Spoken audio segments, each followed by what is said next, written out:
বাঙালিদের নাকি 12 মাসে 13 পার্বণ। আর এখান থেকেই অনুপ্রাণিত হয়ে মনে হয় আমাদের বাংলা বিভাগের এত অনুষ্ঠান, কখনো নবীন বরণ, কখনো বিদায়, কখনো শিক্ষক দিবস, আবার কখনো রবীন্দ্র জয়ন্তী।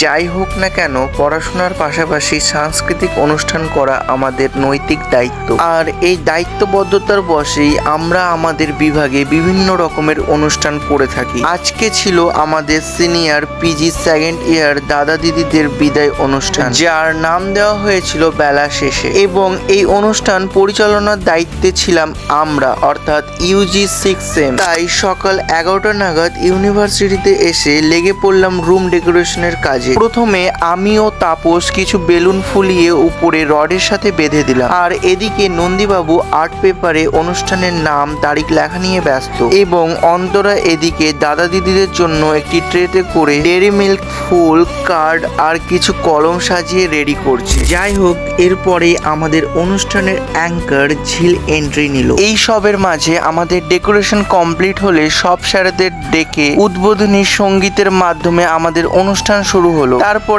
একে একে সব স্যারেদের বক্তৃতা এবং দাদা দিদিদের গিফট দেওয়া ও বরণ করার মাধ্যমে অনুষ্ঠান এগিয়ে চললো। এই সবের মাঝেই ঝিল তার নৃত্য পরিবেশন করলো এবং শেষে দাদা দিদিরা স্যারেদের সঙ্গে শেষবারের মতো স্মৃতি হিসেবে কিছু ছবি ভিডিও করলো। আর এভাবেই আমাদের অনুষ্ঠানটির সমাপ্তি ঘটলো।